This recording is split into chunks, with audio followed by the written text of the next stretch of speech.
Good afternoon. It's Monday the 23rd of October 2017, just after 1 o'clock. Welcome to UK Column News. I'm your host, Mike Robinson. Join me in the studio today, Patrick Henningsen from 21st Century Wire. Welcome to the programme, Pat. Glad to be with you, Mike. And we're going to get started with Thursday night's media on trial event. We haven't had a UK Column News since this took place. Fantastic event, Patrick. But before we discuss the event itself, we'll just mention the protests that were at the event. And the protests began actually a couple of hours before we arrived as organisers. And they began with somebody asking for access to the church in order to pray, they said. And once they got in, they distributed skunk water around the place. Very pleasant thing to do. Yeah, a stink bomb was dropped in the venue before it started. Here you have these so-called protesters. I guess they're from the Free Syrian Army or the Syria Solidarity Movement UK, who are using kind of religion as a pretext, pretending they're going in to pray in a church, using it as a pretext to go in and desecrate the church. Yes. Which I thought was kind of interesting. It's very telling, actually, about who this so-called moderate opposition is that's backed by the UK government, by the EU member states, NATO member states, and the United States, who back these this movement, whatever this is, funding it through the Syria campaign and other sort of opposition lifelines, as it were, in the West. Very interesting, Mike. Some really good presentations from the various speakers. We're going to start playing those out immediately after the news programme.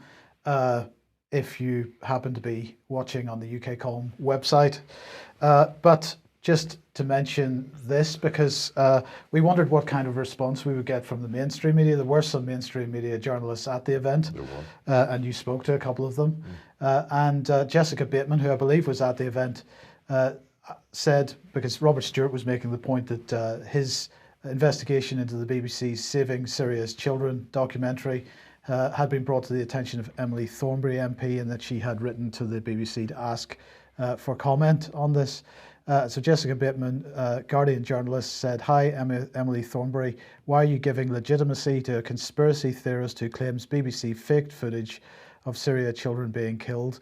And she quotes a tweet from Brum Syrians from Freedom, which calls Robert Stewart a derp, now showing off that he got an even more gullible derp, Emily Thornberry, to believe his story that BBC funds ISIS. Well, that's not his story at all. He never said that the BBC funds ISIS. So she is quoting a tweet which is factually incorrect itself. She didn't do any fact checking on the tweet as to what Robert Stewart was saying. Well, in response to Jessica Bateman's tweet, Vanessa Beeley, one of the speakers, laid down a challenge really to the mainstream media, and we can reiterate that challenge today. She said, "Hey Jessica, how about a public debate with the media on trial speakers versus yourself and other mainstream media? What are you scared of if we're all conspiracy theorists?" That's a public challenge to the mainstream media, which I think we can restate right now, Patrick, and I think that would be a fantastic event. That would be wonderful if that took place. It certainly would be a very lively debate, Mike, and there'll be all sorts of opportunities to bring information out and share them with mainstream media journalists and get comment and some conversation back and forward. Certainly that would be productive, considering how important these issues are, Mike. But I just want to point out Jessica Bateman. In her tweet, she said, Robert Stewart, a conspiracy theorist. I don't know if you want to pull her tweet just to show the actual wording of what she says, who basically claims the BBC faked footage of Syrian children being killed. Now, this kind of shows you, if this is the level of a journalist working for The Guardian, she's just created a classic straw man argument here. When you watched Robert Stewart's presentation, Mike, he wasn't so much talking about the faking of any children being killed. He was talking about the faking of the chemical weapons attack, and the children that he was showing in the footage were sort of survivors of that attack. So it wasn't them being killed, but you can see she chose to use the emotive straw man to get people to sort of stoke outrage and to point the finger of condemnation against independent researcher Robert Stewart, who did a fantastic job, I might add, in a really detailed and in-depth analysis. One of the best media analysis case studies that I've ever seen, Mike. And here she is, just a cheap straw man tactic, not even addressing the actual contents accurately of the presentation. If that's the standard of the Guardian's journalism, then actually she sort of proves the case we were trying to make that night, Mike. Well, look, the cases that were being made that night were mainly based on Syria, of course, but you know, the standard of the media. Let's just look at some of today's front pages. 50 kids a week sent to sex change clinics. This is today's newsstand, Mike, right? This is today's newsstand, yes. 50 kids a week sent to sex change clinics. Don't call mums women. So they're promoting gender issues. Horror clowns target scared kids. And smacking ban comes to Britain. So this is the in-depth media coverage. As we'll see as we go through today's news, the types of subjects they might have chosen to discuss. But this is what the Mirror, the Sun, the Star, and the Eye have decided. You've got a couple more front pages in studio here, sure. Patrick. Well, I picked this one up because we were talking about this on the Sunday Wire, Mike. 11 more wild storms on the way. We're coming on to that. And so that's the Express, and then we get back to kids sent to sex change clinics, obviously promoting the gender fluidity agenda, as it were. This is Monday morning, I might add, so it's really hitting people right between the eyes at the beginning of the week. And this is basically, mothers shouldn't be called mothers, pregnant moms shouldn't be called pregnant moms, because that might offend the trans community, or trans mothers, I guess. So this is the Sun, and then we have the weather bomb from the Plymouth Herald. Yeah. Weather bombs on the way. So this is the extreme weather, which is actually one of the greatest things that ever happened to mainstream media, because they can take any weather report or any weather event, even a rainstorm, turn it into a hurricane, and use that to generate and drive sales for their advertisers, which I think is really enterprising and very creative from a capitalistic point of view. Well, let's just deal with that, because this was the Mail this morning. How Brian has blown away. Now, Brian will be back tomorrow, but this is not not the same Brian that we're talking about here. Now Brian has blown away. Prepare for Hector and Maeve. Freak storm factory could batter Britain with another 11 storms with 120-mile-an-hour winds and snow. And folks, I got to say, it's winter in the UK, and every winter in the UK, it's the same thing. We get Atlantic depressions, which are formed in the storm factory in the mid-Atlantic when Arctic weather and equatorial weather hit each other, and we get a depression. This is normal weather. There's nothing freak about it. So this is an absolute fake news headline. And guess what? We might get snow this winter. My goodness, wow. That is terrible. Snow in the winter. So who has written this article? Well, it's Thomas Burrows. Let's put his picture up, because we should do that. He's a climate expert for the Daily Mail. The climate expert for the Daily Mail. And my question to you, Thomas, is did you do GCSE geography? Because if you had, I'm quite certain you would have done basic meteorology, which includes Atlantic depressions and the fact that we have these running through, depending on where the jet stream is, running through the country on a daily or weekly or every few days. Sure. So there's nothing unusual about this weather, but the Daily Mail thinks that it is worth attempting to scare people into clicking on their clickbaity headline and increasing their ad revenue as a result. This is what they accuse the fake news proponents of doing. Patrick? Sure. This is click. I think this is what unfortunately what the mainstream media has been left with, Mike, is just clickbait, but on the print side. So I mean, what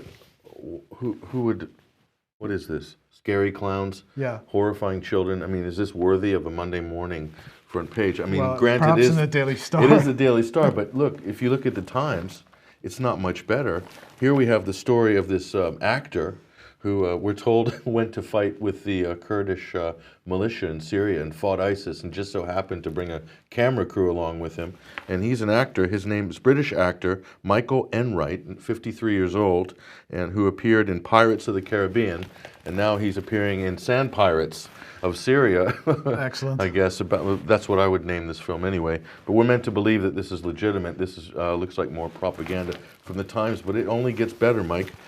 I was going to save this for tomorrow's program with Mike, but this is the British police force here. This is actually a good story done by the Mail.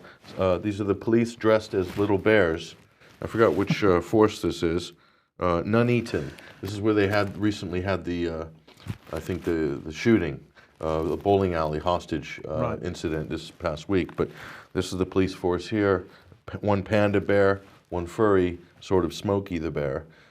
So they're saying, what's wrong? Have they lost their minds? You've been reporting on this show. They have. About the state of the police forces and the things they're doing on Twitter and this kind of weird new culture with social media, with British police forces. What is going on? Well, look, the point here is, Pat, although the media on trial event was focusing on the media's coverage of Syria, actually it could be broadened out into just about every possible subject that they cover. We could have done a whole event on Grenfell Tower, and the media's treatment and lack of coverage and lack of detail and lack of context on that story as well. So, and not least Brexit, because the coverage of Brexit, unbelievable fake news. Well, here we go. Leak saying May was begging for help at dinner with Juncker. This is the dinner that we covered last Monday and Tuesday on this programme. Theresa May having a dinner date with Jean-Claude Juncker, President of the European Commission, and Michel Barnier, the chief Brexit negotiator for the European Commission.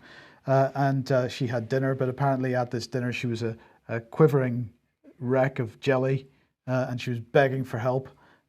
This is where they want people to focus. They don't want people to focus on what's actually going on with Brexit. So the United Kingdom will take its seat at the European Council table for another year and a half, said Theresa May. Let's just have a look at what else she said. The United Kingdom will take its seat at the European Council table for another year and a half, and we have important work to achieve together in this time. But cooperation with our European friends will not stop in March 2019. The UK will stand alongside the EU as a strong and committed partner, working to promote our shared interests and values. Nowhere is this more important than in our approach to the global challenges we face. Whether security and defence, migration or foreign policy issues, we face common opportunities and risks, and we must continue to address them together.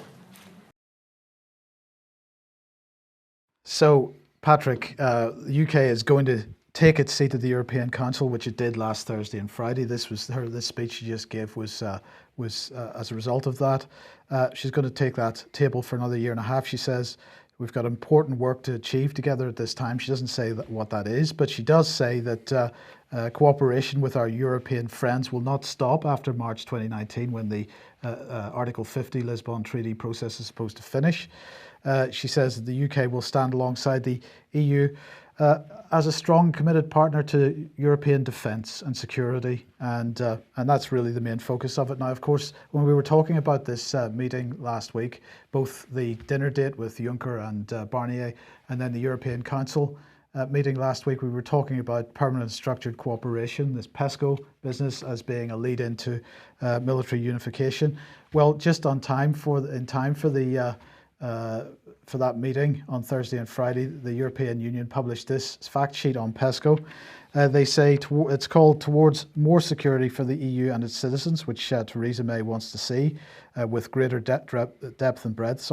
It says, in light of a changing security environment, the EU Global Strategy for Foreign and Security Policy started a process of closer cooperation in security and defence. Member states agreed to step up the European Union's work in this area and acknowledged that enhanced coordination, increased investment in defence and cooperation in developing defence capabilities are key requirements to achieve it. This is the main aim of a permanent structured cooperation on security and defence, as outlined in the Treaty of the EU, Articles 42 and 46, as well as Protocol 10. Through PESCO, member states increase their effectiveness in addressing security challenges and advancing towards further integrating and strengthening defence cooperation within the EU framework. And then they've got a quote from Federica Mogherini, which says, within 1 year after we started to prepare it, we're about to launch with PESCO an inclusive framework to facilitate the joint investments and projects that we so much need to strengthen the ability of the European Union to be a credible security provider for its citizens and globally.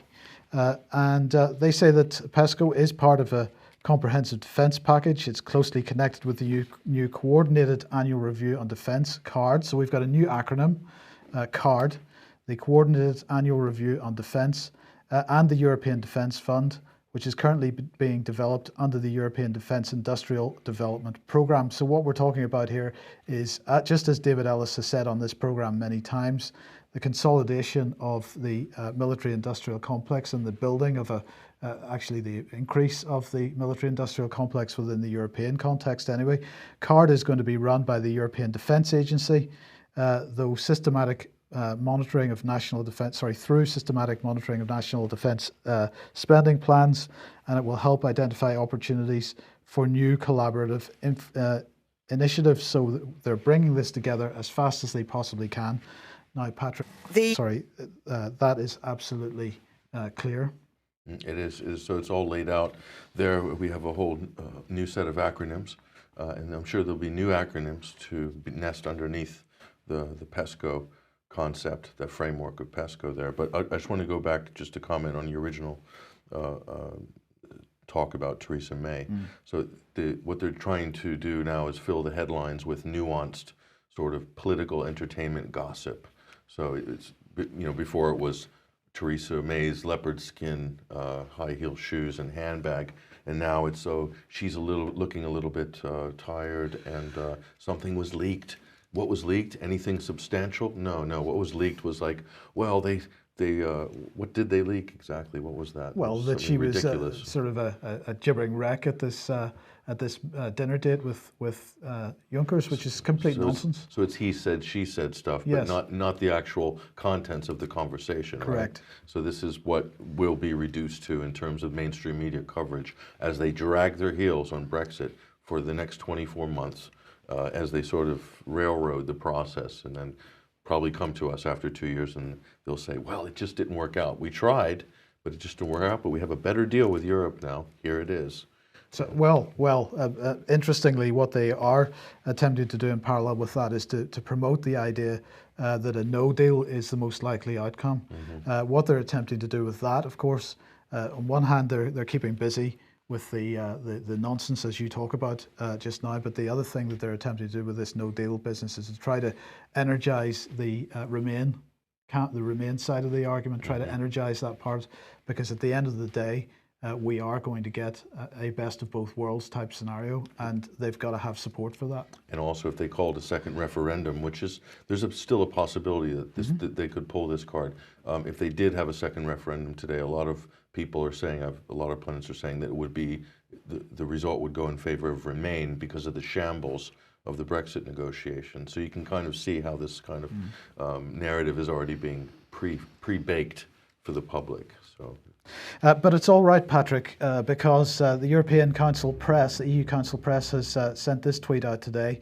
This Wednesday at the EU plenary, first ever electronic signing of an EU act. So it's not even a wet ink signature anymore. Are they too busy that they just can't pull the pen out and sign it? It's all electronic. It's all electronic. Now, in the future, of course, perhaps we'll see European Parliament acts go through, and maybe there'll be some suggestion that the Russians hacked the process. Well, this is a good point, Mike. So they're already creating that situation, that possibility, that Hegelian nightmare. So I think that's amazing. They're just too busy to sign bills. Maybe they're passing so many, Mike, in Brussels. They're making 5-6 bills every minute, every day. So I don't know, 1,000 bills a day. What do they actually produce? Well, it's all about digital Europe, Patrick. And in the not too distant future, we won't need members of the European Parliament because it'll just be all done through AI. And if the servers crash or somehow corrupted, they could lose all the legislation for the last couple of years. That would be another crisis. Absolutely. Now let's move on to the OECD. Wonder what they've been up to. 8 months after the launch of the OECD Champion Mayors for Inclusive Growth Initiative, does that make you feel comfortable? The OECD Champion Mayors for Inclusive Growth Initiative. I'm feeling global Parliament of Mayors. Yes. There. This was launched with Mayor Bill de Blasio at the Ford Foundation headquarters in New York. Since then, 26 champion mayors have gathered in Paris. It's taking place today. Here it is, and Michael Bloomberg was speaking at it this morning. He said, the more city networks are created, the faster cities can make progress. So while we've got all this Brexit shenanigans going on, which seems to be designed to build certain European level institutions, at the same time, we're seeing the continuing propagandizing for the destruction of the nation state, because while the nation state's still in place, we can't have a federal European Union. It's very difficult. So Michael Bloomberg continuing to push this city's agenda. Apparently this OECD Champion Mayors initiative was created to provide mayors with a unique platform in the global debate on inequality, enabling them to share their perspectives and experiences with national governments and other key stakeholders. So that's what this meeting is about. But what else did Michael Bloomberg have to say? He said, the more cities grow, the more we can study them and learn what makes them most effective. So what is this? This seems to be about creating little laboratory sort of enclosed areas called cities where they can study people's behavior. Yeah, so the social engineering is self-evident on that statement made by that gentleman there. So that's the ultimate social engineering confined, controlled experiment is the megatropolis. So that's absolutely clearly what the agenda is. And as we move on, of course, the other agenda which is going on to break up sovereign nation states at the moment is the separatist movements which are building up all over the place. Catalonia continues. Officials aren't going to follow orders from Madrid, as Madrid says that it is going to take direct control of Catalonian institutions once again. And the media full of stories this morning wondering how the police are going to react to this. Are the police going to follow the orders from Madrid, or are they going to try to stick with the Catalonian? So that situation really being stoked up as hard as possible by the mainstream media at the moment. But Patrick, it doesn't end there. Now this morning, you and I were on the journey in this morning, we were discussing this and wondering, how was this going to be spread? And at this point, we had not seen this story because The Guardian here says that Northern Italy regions overwhelmingly vote for greater autonomy. So here we have it. This is the regions of Lombardy and Venetia. This is Milan and Venice, basically, of course. And they had, the Milan, the Lombardy vote, I think they had about 50% of the people out. The Venetian region, they had somewhat fewer. 95% of those who voted, however, voted for greater autonomy. They are stoking up the independence movements. Now, of course, both in Catalonia and in Northern Italy, there have been independence movements for quite some time. But the question is, Patrick, why are they being stoked up now? Well, I might add that Venice being the archetypal city-state historically, well, absolutely, as well. Absolutely. And so this is perfect, the city-state agenda and the global parliament of mayors, the move for regional autonomy, these all fit nicely together. And we should not separate devolution, the devolution plans in the UK from this. Mm-hmm. We haven't seen too much noise from the west of England, from Cornwall and so on yet, but I'm quite sure that's on the cards. So what you're going to see here, this is really interesting. If you look at Spain and Italy, for instance, this is are there any autonomous efforts going on in the north of Europe, Mike, or are they just all being used to break up the south of Europe to further fracture the South, the poor South? And who will be ruling the roost in the federal Europe will be the large, strong, unified states of the North, which have been doing that already. Yes. But this will further marginalize and fractionalize the South in the new federal Europe. So Germany will be at the center of federal Europe, and will absolutely be, like California is in the United States, and like New York, the centers of power, and they will determine the destiny of all the sort of major political movements and agendas in the country, in the new country, the new EU. So that's something to look forward to. Absolutely. Okay, Patrick, great news. Raqqa has been liberated. That's according to the Syrian Democratic Forces, so that must be good news. They have made that formal announcement. Michael Fallon and Boris Johnson were particularly excited about that, but so was Priti Patel, and here she is. And she is now calling for urgent international action to end the death sentence that innocent people of Raqqa still face. She says that that she is going to give quite a lot of money, about £10 million initially, in aid to Raqqa. And what's that for? It's to clear lethal landmines and explosives, she said, to allow families to return unharmed to their homes, and to ensure that humanitarian experts and aid agencies can reach those in desperate need. So, what's this about?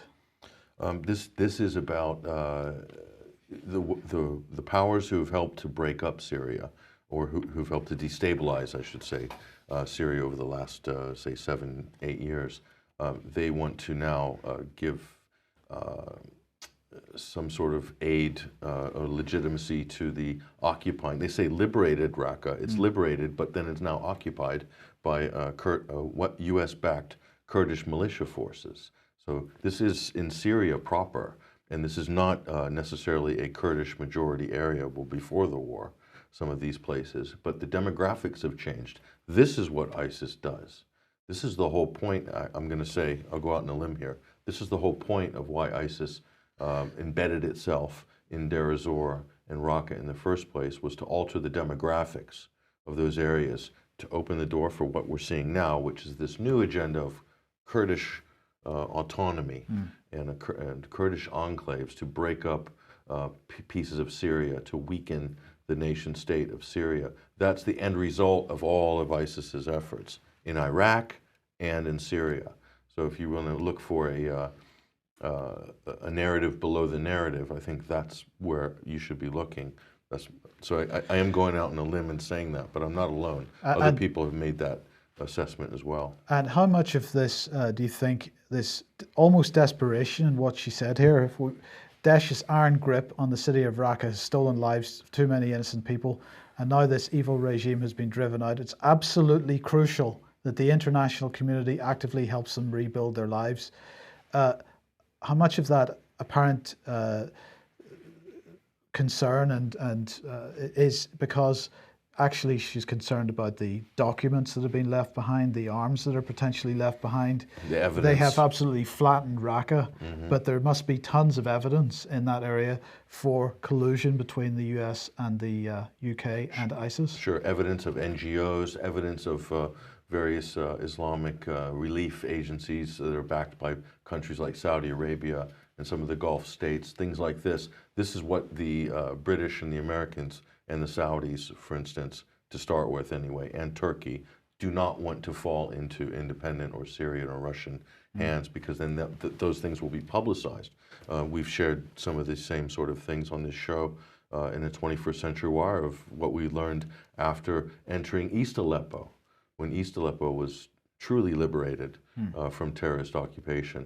And so, and it's very damning evidence. It shows that the terrorists had a lifeline directly from the West, and in many cases taxpayer funded by Western taxpayers to fund basically terrorist activities. We have weapons.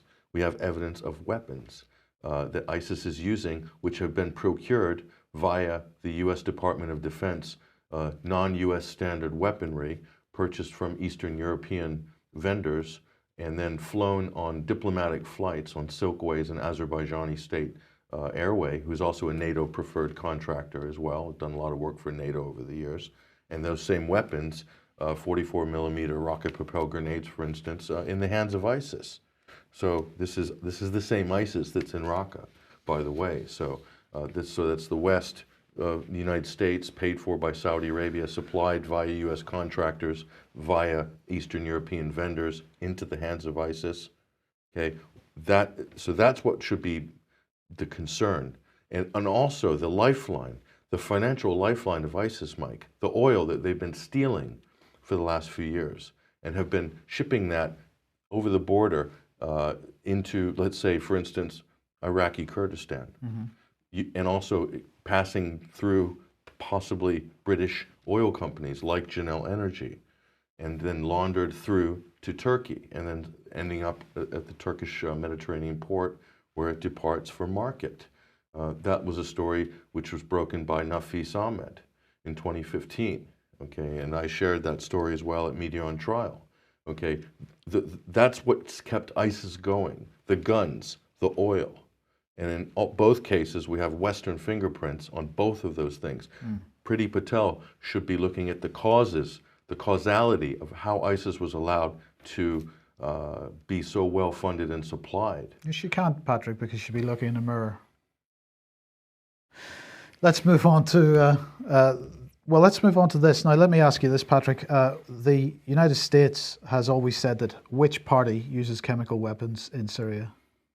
Always Always Syrian Assad. government, Assad. Yes. Yeah. So for the first time, they're now admitting that it's not. That al-Nusra perhaps may have been involved. They issued a travel warning for Syria last week, in which they said no part of Syria is safe from violence. Small arms fire, improvised explosives, artillery, shelling, airstrikes, kidnappings, arbitrary arrests, and the use of chemical weapons transpire with little or no warning, significantly raising the risk of death or serious injury. And it says these are the tactics of ISA, Hayat Tahrir al-Sham, and other violent extremist groups. And this includes the use of suicide bombings and so on, chemical weapons. The State Department of the US, that admission didn't go unnoticed by the Russians. And this is Major General Igor Konashenkov, who's the defense spokesman. And he said this is the first official recognition by the US State Department, not simply of the presence, but I emphasize the use of chemical weapons by Jabhat al-Nusra terrorists in that part of Syria. Is this a step forward, or was it a mistake, do you think? I don't know, but this is much, much welcome, because just that admission alone helps to legitimize a number of reports that have been, over the years, very, very important. Yeah. Russiagate continues, Pat, Russiagate continues, and this is the dodgy dossier, Christopher Steele dossier, if you remember, which was created on behalf of Fusion GPS and distributed. The Congressional Intelligence Committee, the House Intelligence Committee, has been trying to get Fusion GPS to come and testify on this. And they attempted to get two witnesses, Peter Fritsch and Thomas Catan, who are partners of Fusion GPS. They've refused to attend. They're pleading the Fifth Amendment. Why would you do that? Maybe to protect yourself from prosecution. Right, okay. So they don't want to attend. And the committee also has now subpoenaed the banking records for Fusion GPS going back to August 2015. And their bank, TD Bank, has been given until October the 23rd, which is today, to produce the documents. And so we wait to see whether they actually do that. This continues to rumble on, Pat. Are we ever going to see the end of it? Fusion GPS is very interesting, worth investigating. Supposedly a firm of ex-journalists, or basically for hire, to do investigations on behalf of political entities. And they also helped to produce a completely fake dossier, which mainstream media ran as BuzzFeed and CNN particularly elevated this to give it some sort of legitimacy when it was in fact completely fabricated. Oh, they wouldn't do that. Completely fabricated, totally fake. And that went worldwide and nationwide and hit more media impressions than any Macedonian Trump clickbait site on Facebook ever could. But don't tell that to the fake news crusaders in the Silicon Valley, because they haven't factored those sort of fake news stories into their matrix. Okay, back to the UK. Boris was speaking at Chatham House this morning. This is great. He focused on North Korea. He focused on Iran. He was talking about nuclear weapons in particular, and he said that the 1970 Nuclear Non-Proliferation Treaty was a great diplomatic achievement. The UK played a crucial role in that, so we should applaud ourselves. And it is interesting, Pat, that he's lauding this Non-Proliferation Treaty, and yet we seem to be closer to nuclear war at this point between Iran and, at least threats of it, between Iran and North Korea. And it was interesting to note that you wanted to highlight this because, of course, the US has begun a $1 trillion upgrade of nuclear weapons arsenal. But it's interesting to note that today it was announced that the United States has also put their nuclear deterrent on 24-hour alert once again for the first time in I think about 20 or 30 years. So you know, we're getting closer to what seems to be a nuclear standoff between the US and two countries which don't deserve to be getting this kind of pressure. But it's okay. Boris says the Non-Proliferation Treaty has done its job. The only problem is one of the biggest undeclared nuclear weapons arsenals in the world, I don't believe is a signatory to that treaty, Mike, which is the rogue state of Israel. So that's a big problem. And so that kind of delegitimizes the entire document.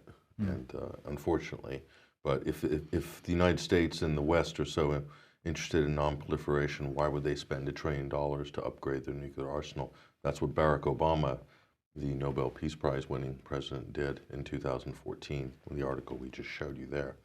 So a lot of problems with this narrative, Mike. Absolutely. Well, let's end on, well, it's probably a non-story, but it might give a clue as to what's coming down the road in the not too distant future. Patrick, this is Sebastian Shakespeare writing in the Mail. He says British QC backs Amal Clooney for a seat in the House of Lords. What impact, if she was to be given a seat in the House of Lords, what impact might that have on a future presidential campaign by George Clooney? I think if his wife was a lord, the Americans would lap it up because they love all the pomp and circumstance of British high society, the royal family, etc. So if she's in the Lords, this will be a great sort of marketing feature. If the Democratic Party allow George Clooney to run for president one day, or governor of California, it'd probably be governor of California first, and do that for 2 terms, and then they put him in for president.